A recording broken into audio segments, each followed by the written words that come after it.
Chapter 6 Ram Navami Festival and Masjid Repairs. Efficacy of the touch of the Guru's hand. Ram Navami Festival, its origin, transformation, repairs of the Masjid. Before describing Ram Navami Festival and Masjid repairs, the author makes some preliminary remarks about Sadguru as follows. Efficacy of the touch of the Guru's hand. When Sadguru is the boatsman, he is sure to carry us safely and easily beyond the worldly ocean. The word Sadguru brings to mind Sai Baba, the perfect master. He appears to me as if standing before me and applying Udi to my forehead and placing his hand of blessing on my head.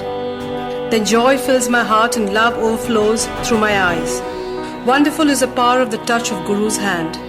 The subtle body, consisting of thoughts and desires, which cannot be burnt by the gross fire, is destroyed by the mere touch of the Guru's hand. And the sins of many past births are cleaned and washed away. Even the speech of those who feel agitated when they hear religious and godly talks attain calmness. The sight of Sai Baba's handsome form chokes our throat with joy, makes the eyes overflow with tears, and overwhelms the heart with emotions. It awakens in us, I am He, Brahma consciousness, manifests the joy of self-realization, and dissolving the distinction of I and Thou, makes us one with the Supreme. When I begin to read scriptures, at every step I am reminded of my Sadguru, Sai Baba, who assumes the form of Rama or Krishna and makes me listen to his life. For instance, when I sit to listen to Bhagavad, Sai becomes Krishna from top to toe, and I think he sings the Bhagavad or Uddhav Gita for the welfare of the devotees. When I myself start to write something, I cannot compose a few words or sentences, but when he, of his own accord, makes me write, I go on writing, and there is no end to it. When the disciple's egoism props up, he presses it down with his hand and gives him his own power, makes him gain his object, and thus satisfies and blesses him.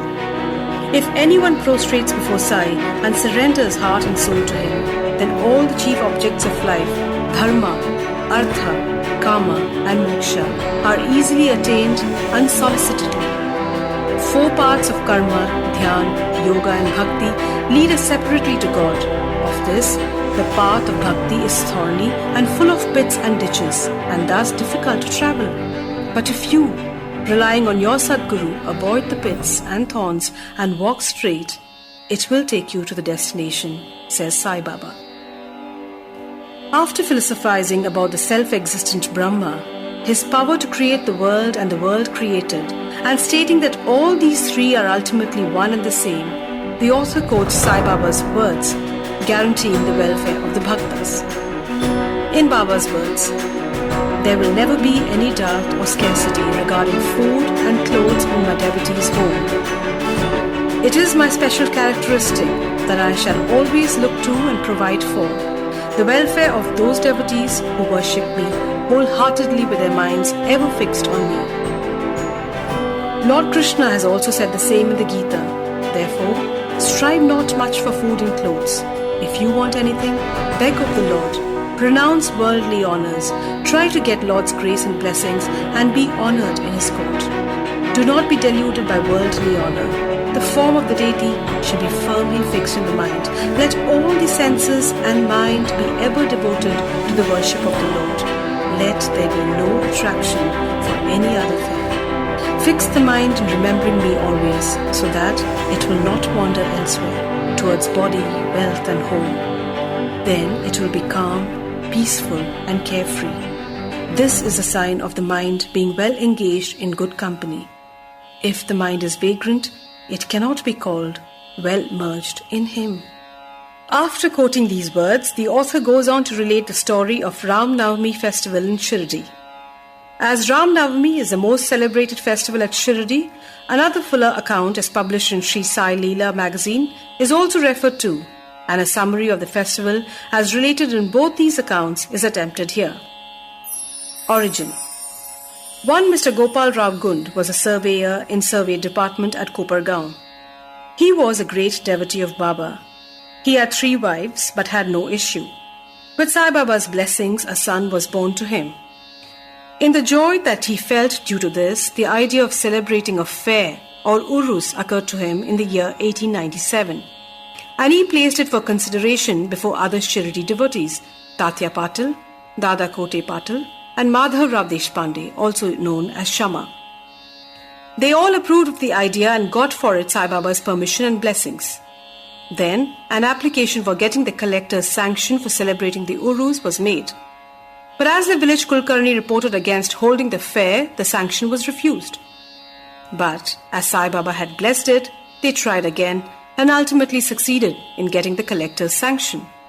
The date for the urus was fixed on the Ram Navami day, after having consultation with Sai Baba. It seems he had some purpose in this, that is, the unification of the two festivals, the urus and the Ram Navami, and the unification of the two communities, the Hindus and the Muslims. As future events showed, this end or object was duly achieved. Though the permission was obtained, other difficulties cropped up. Shirdi was a village and there was scarcity of water. There were 2 wells in the village.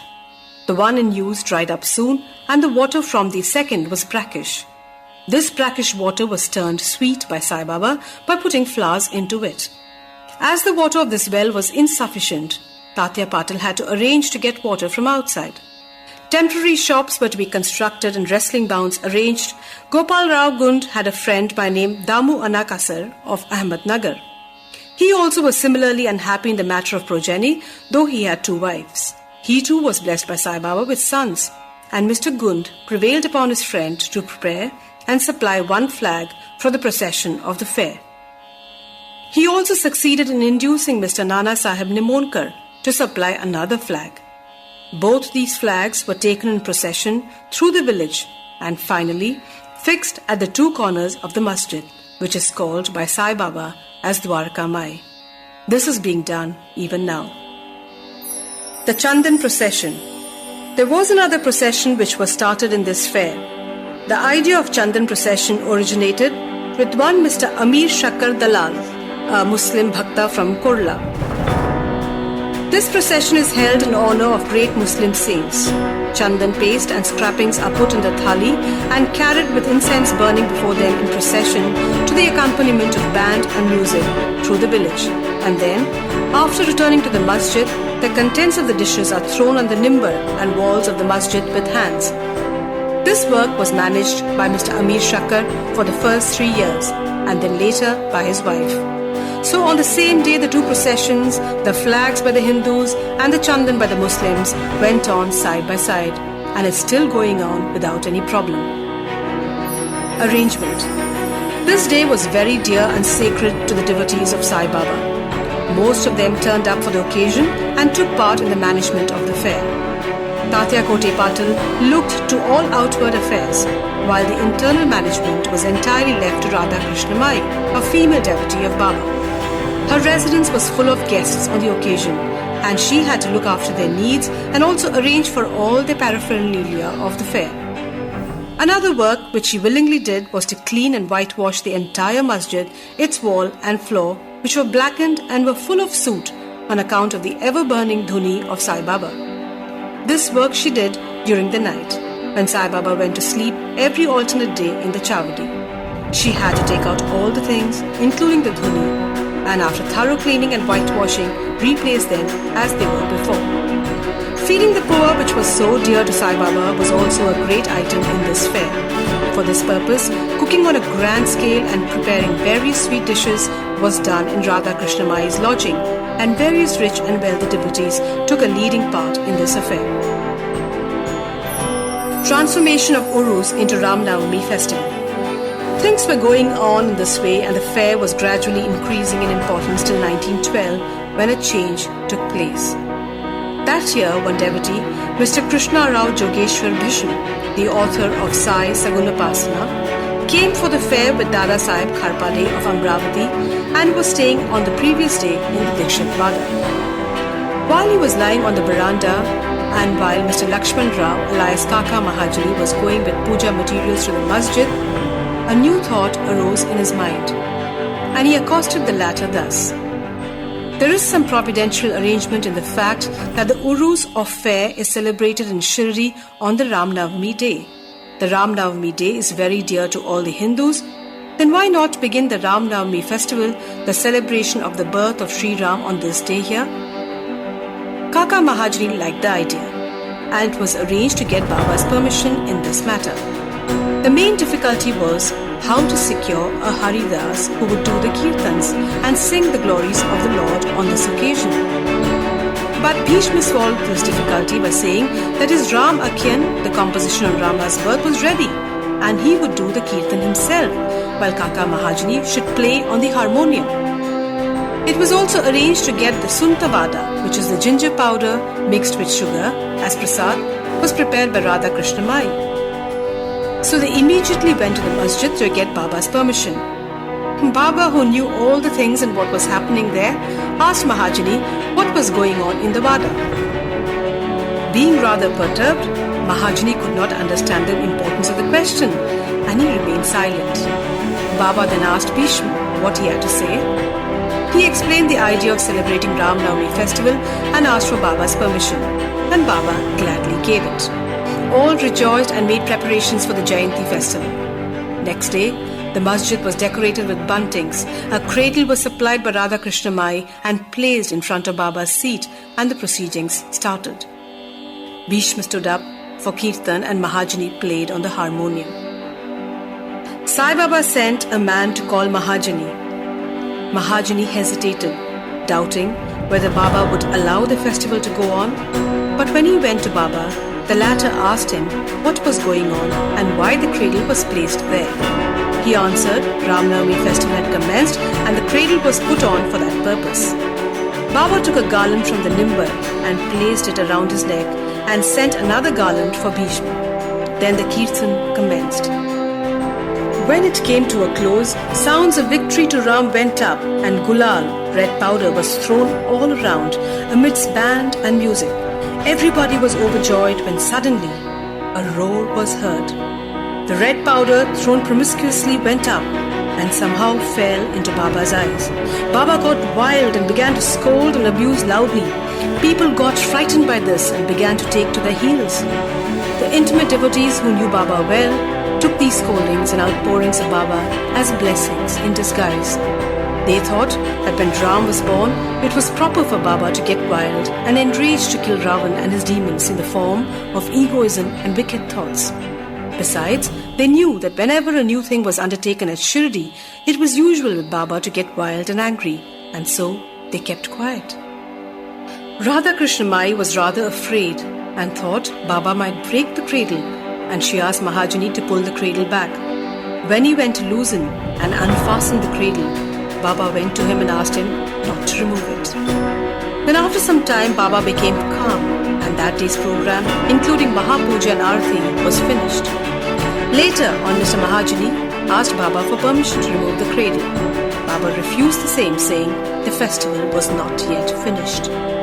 Next day, another kirtan and Gopal Kala ceremony was performed, and then Baba allowed the cradle to be removed. While the Ram Navami festival was thus going on, the procession of the two flags by day and that of the Chandan by night went off with the usual pomp and show. From this time onwards, the Urus of Baba was transformed into the Ram Navami festival. From next year, that is 1913, the items in the program of Ram Navami began to increase. Radha Krishna Mai started a Naam Saptah, singing the glory of God's name continuously day and night for 7 days, from 11th day of Chaitra.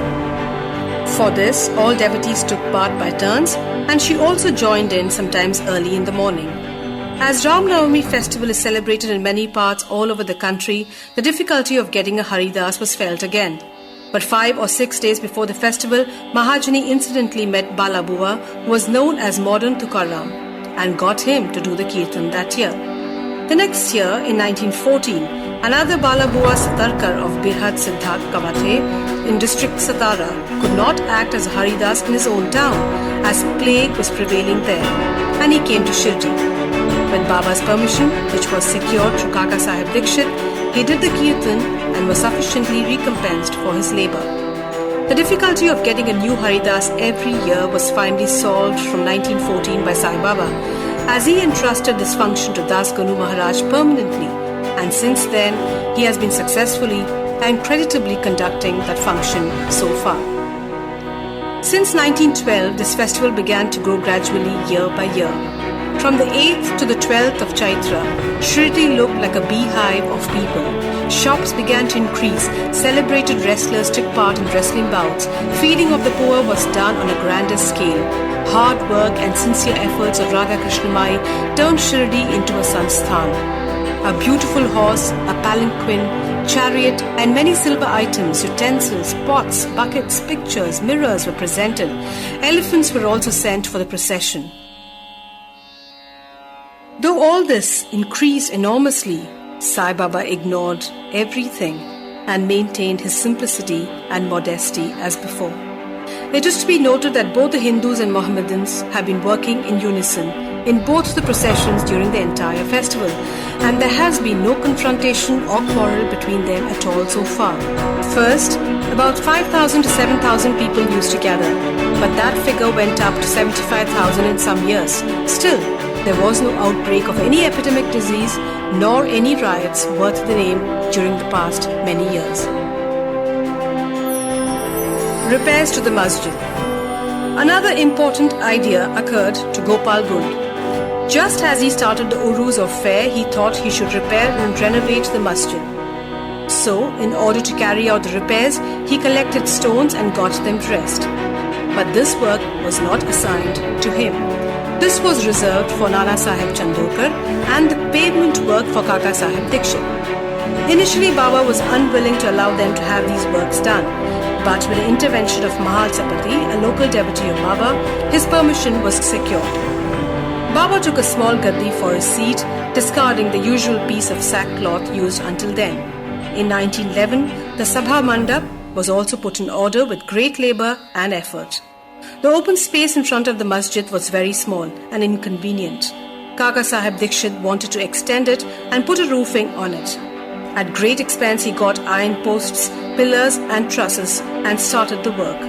At night, all the devotees worked hard and fixed the posts. But Baba, when he returned from Chavadi next morning, uprooted them all and threw them out. Once it so happened that Baba got very excited, caught a pole with one hand and began to shake and uproot it, and with the other hand caught the neck of Tatya Patil. He took by force Tatya's feta, struck a match, set it on fire and threw it in a pit. At that time Baba's eyes flashed like burning embers. No one dared to look at him. All got terribly frightened. Baba took out a rupee from his pocket and threw it there as if it were an offering on an auspicious occasion. Tatya was also much frightened. No one knew what was going on and what was going to happen to Tatya, and no one dared to interfere. Bhagoji Shinde, the leper devotee of Baba, made a bold advance, but he was pushed aside by Baba. Madhav Rao was also similarly treated, pelted with brick pieces. So all those who went to intercede were similarly dealt with. But after some time, Baba's anger cooled down. He sent for a shopkeeper, got from him an embroidered feta, and himself tied it on Tatya's head, as if he was being given a special honor. All the people were wonderstruck to see the strange behavior of Baba. They were at a loss to know what enraged Baba so suddenly and what led him to assault Tatya Patil and why his anger cooled down the next moment. Baba was sometimes very calm and quiet and talked sweet things with love. Suddenly, with or without any pretext, got enraged. Many such incidents may be related, but I do not know which to choose and which to omit. I therefore refer them as they occur to me. In the next chapter, the question whether Baba was a Hindu or a Muslim will be taken up, and his yogic practices and powers and other matters will also be dealt with. Bow to Sri Sai. Peace be to all.